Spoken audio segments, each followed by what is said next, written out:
Data leak సంచలనం మరొకటి నమోదైంది. ఇది ప్రపంచవ్యాప్తంగా డేటా లీక్ చరిత్రలోనే అతిపెద్ద డేటా లీక్ వ్యవహారం బయటపడింది. యూజర్ల వ్యక్తిగత వివరాలకు సంబంధించిన దాదాపు 2600 కోట్ల రికార్డులు బహిర్గతమై ట్విట్టర్, లింక్డ్ఇన్ వంటి ప్రముఖ వెబ్సైట్ల యూజర్ల వివరాలు ఇందులో ఉన్నాయి. సురక్షితంగాని ఓ వెబ్సైట్లో అతిపెద్ద డేటాబేస్ సెక్యూరిటీ పరిశోధకులు గుర్తించారు. అందులో దాదాపు 2600 కోట్ల రికార్డులు ఉన్నట్టు తెలుస్తోంది. చరిత్రలోనే ఇప్పటివరకు చోటు చేసుకున్న అతిపెద్ద డేటా లీక్ ఇదేనని ఫోర్బ్స్ కథనం వెల్లడించింది. దాదాపు 12 టెరాబైట్ల డేటా లీక్ అయినట్టు security discovery and cyber news పరిశోధకులు గుర్తించారు. ఈ వివరాలను ఉపయోగించి యూజర్ల వ్యక్తిగత ఖాతాల నేరగాళ్లు అనధికారికంగా యాక్సెస్ చేయడం, సైబర్ దాడులు, మోసాలకు పాల్పడే ముప్పు ఉందని హెచ్చరించారు. Twitter, X, LinkedIn, drop box వంటి పలు ప్రముఖ వెబ్సైట్లోని యూజర్ల వ్యక్తిగత సున్నిత సమాచారం ఈ డేటాబేస్లో ఉన్నాయి.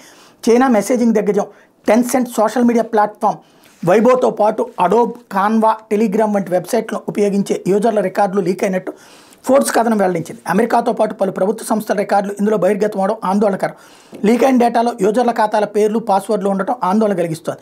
అందుకే ఎప్పటికప్పుడు అవసరమైన సెక్యూరిటీ అప్డేట్స్ చేసుకోవాలని సైబర్ సెక్యూరిటీ సలహాదారులు హెచ్చరిస్తున్నారు. గతంలోనూ పలుమార్లు ఇలా భారీ డేటా లీక్ ఘటనలు చోటు చేసుకున్నాయి. 2019లో ఓ అన్సెక్యూర్ వెబ్సైట్లో 100 కోట్ల రికార్డులు బహిర్గతమయ్యాయి.